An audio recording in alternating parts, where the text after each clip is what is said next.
Una feliz tarde para todos desde el departamento de La Guajira. Carlos Uzcategui Miura, la voz del Caribe, para el programa Siempre Venezuela, Venezuela Siempre. Un saludo cordial a mi buen amigo Alan Peralta y al equipo de producción y por supuesto a la audiencia, que son ustedes nuestros principales invitados. Y si quiere volver a ver, escuchar, estar atento, ingrese a la www.siemprevenezuelaweb.com.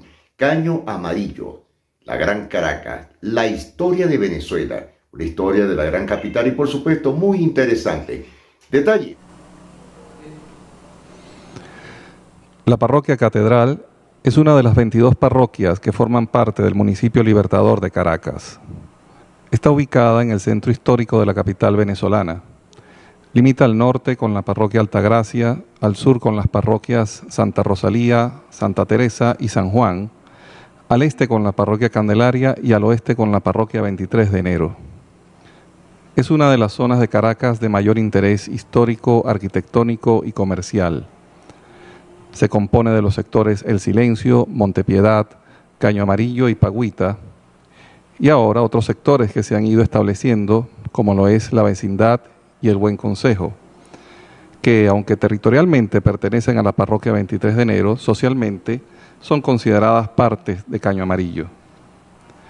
Caño Amarillo es una comunidad ubicada entre el sector El Buen Consejo al norte, al sur la Villa Santa Inés, por el este el sector de Pagüita y por el oeste la parroquia 23 de Enero. Alrededor de 1576, el gobernador Juan de Pimentel estableció como su residencia Santiago de León de Caracas. En 1577, Pimentel había dibujado el primer plano urbano de la ciudad. Muestra una pequeña ciudad castellana, ordenada por cuadras en cuadrícula, con 4 calles y 25 cuadras alrededor de una plaza mayor, como era norma en las ciudades hispanas de Indias. Luego de modificaciones, reconstrucciones, terremotos y movimientos independentistas, surgen revoluciones llevadas a cabo por numerosos caudillos con ansias de poder, los cuales generaron cambios sociales, políticos y arquitectónicos en la ciudad. Durante el gobierno de Antonio Guzmán Blanco, se impulsó un modelo de modernización y construcción en la ciudad, influenciado por el afrancesamiento que había adquirido durante sus estadías en Europa. El general ejecutó varios proyectos de infraestructura que incluyeron ferrocarriles, plazas, museos, teatros y bulevares, con el sueño de convertir a Caracas en una pequeña París.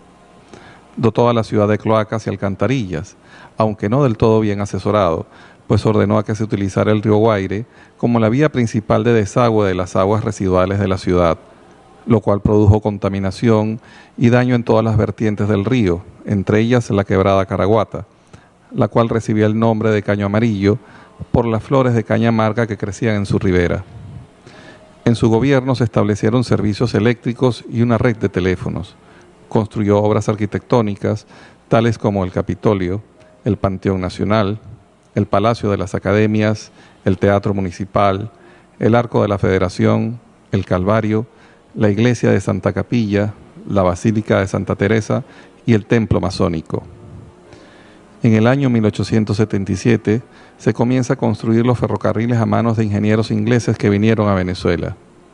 La estación de ferrocarril por fin comunicaría regularmente a la ciudad con el mar, con el puente y con Macuto, y en su inauguración, con motivo del centenario del nacimiento del Libertador, se elaboró la estatua ecuestre de la Plaza Bolívar, ubicada en ese entonces al frente de la estación del ferrocarril en Caño Amarillo. Durante su mandato, ordena la construcción del Parque El Calvario, que llevaría el nombre de Paseo Antonio Guzmán Blanco, ubicado en el casco central de la ciudad, al oeste de la urbanización El Silencio, entre las parroquias Catedral y San Juan del municipio Libertador, con una extensión de 17 hectáreas que ocupan áreas verdes, jardinerías, monumentos y plazas. El paseo contaba además con una capilla y una estatua de Antonio Guzmán Blanco, llamada popularmente el Manganzón, que fue derribada luego que éste saliera del poder. En 1881, bajo el segundo periodo de su gobierno, se inaugura en Caracas el tranvía, inicialmente tirado por mulas y caballos.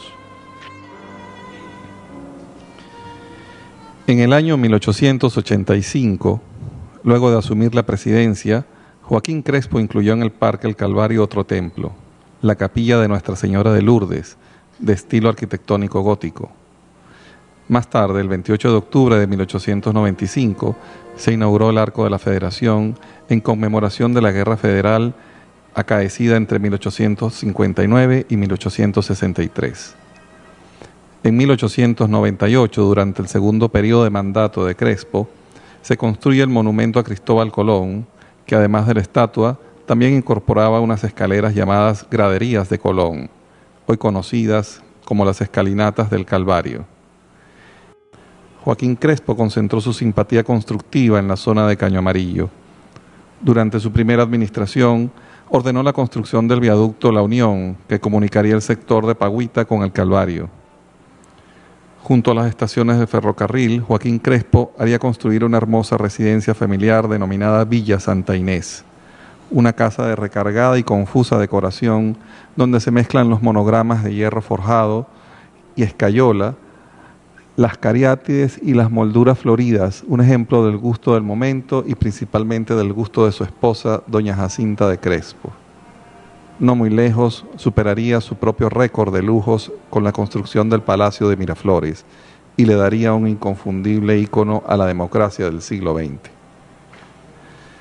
Durante el período de Cipriano Castro, el 16 de enero de 1907, surgen las primeras modernas y confortables unidades de tranvías movidas por electricidad. Este medio de transporte llegó a extenderse por toda Caracas.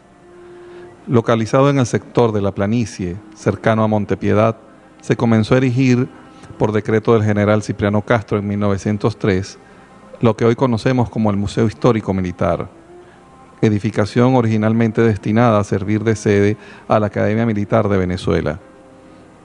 Concluido en 1907 por el general Juan Vicente Gómez, dicha instalación ha albergado varias instituciones: la Academia Militar de 1910 a 1949, más tarde el Ministerio de la Defensa de 1941 hasta 1981, año a partir del cual comienza su nueva adjudicación como Museo Histórico Militar.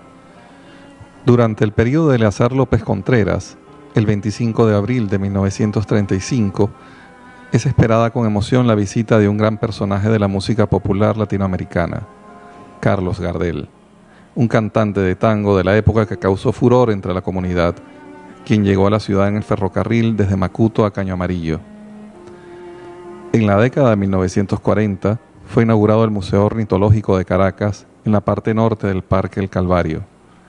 En 1993, el parque es declarado Patrimonio Histórico, Artístico, Arquitectónico y Ambiental.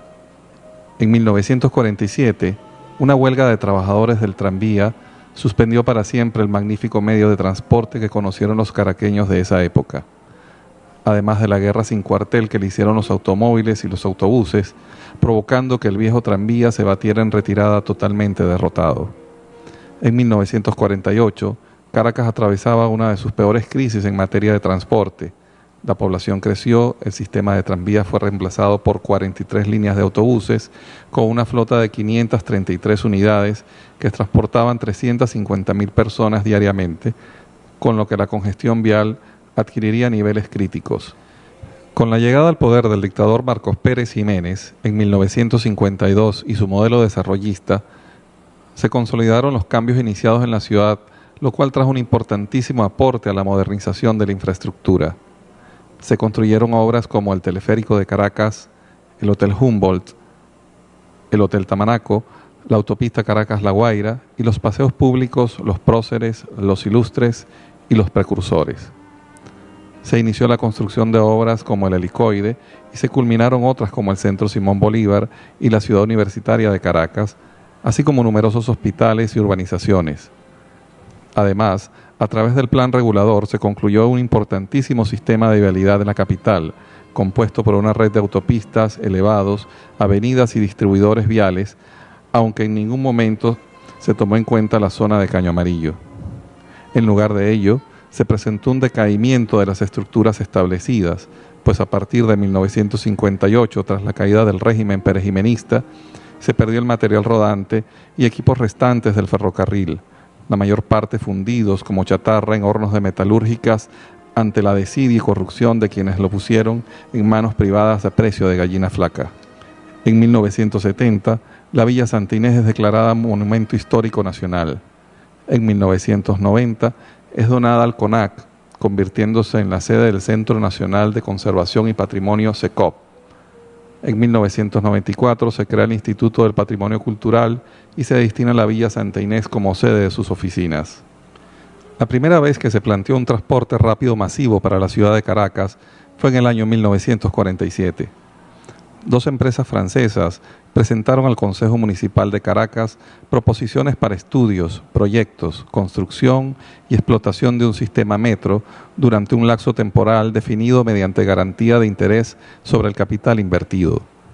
Sin embargo, estas proposiciones fueron objetadas por una comisión nombrada a tal efecto, la cual recomendó proceder al estudio y proyecto de un sistema metro de transporte para la ciudad que incluyera los tramos Santa Rosa Petare, Santa Inés Catia y Santa Inés Antímano, a cielo abierto. El 12 de marzo de 1975, el presidente Carlos Andrés Pérez, ante el Congreso Nacional, anunciaba la construcción de la línea Propatria Palo Verde del Metro de Caracas, comenzando por el extremo oeste. La puesta en operación de la línea 1 comenzó el 2 de enero de 1983, con una primera etapa desde Propatria hasta La Hollada. Mientras tanto, el deterioro de lo que quedaba de la antigua estación de ferrocarril terminó por verse mutilada para dar paso al metro de Caño Amarillo, y la vista frontal de la Villa Santa Inés es intervenida por la rampa que da acceso a Montepiedad. En el año 2009, durante el gobierno del presidente Hugo Chávez Frías, la alcaldía del municipio Libertador anuncia el plan de rehabilitación integral del Parque El Calvario, el cual culminó un año más tarde. El plan incluyó la restauración de toda la jardinería, el mobiliario urbano del parque, la construcción de una biblioteca, pero también removió la estatua de Cristóbal Colón y las farolas originales del parque, pese a estar protegidos por el Instituto del Patrimonio Cultural en la página 112 del Catálogo de Patrimonio del municipio Libertador. También se cambió la tonalidad original del arco de la Federación, que había sido blanco desde su inauguración. El 20 de febrero de 2010, por disposición del presidente venezolano Hugo Chávez, se decide cambiar el nombre del espacio a Parque Ezequiel Zamora en honor al líder de la Guerra Federal. Aunque en un principio la zona de Caño Amarillo era el eje de Caracas y el punto de enlace entre la ciudad y el mar, con el paso del tiempo y con la entrada a la modernidad, cada vez más el sector se ha ido deteriorando y dejando a un lado. A duras penas se mantienen en pie las majestuosas estructuras de ayer. Dentro de la comunidad hay personas que se encuentran trabajando por mantener un espacio digno, aunque éstas no son la mayoría, por lo cual es necesario un cambio de conciencia y una participación de todos sus integrantes, así como una mayor atención de los entes gubernamentales correspondientes. Siendo parte del eje turístico del Calvario, estando al frente del Palacio de Miraflores y del Instituto del Patrimonio Cultural, Caño Amarillo debería conservarse en el mejor de los estados. Pero esto es imposible si se continúa con la apatía y la falta de colaboración. Muchas gracias por estar atentos siempre por este programa y por supuesto aprender y nuestra generación de que Venezuela es bonita. Venezuela tiene todo lo que ningún otro país tiene. Nos despedimos a esta hora, Carlos Uzcategui El Miura, la voz del Caribe, para el programa Siempre Venezuela, Venezuela Siempre.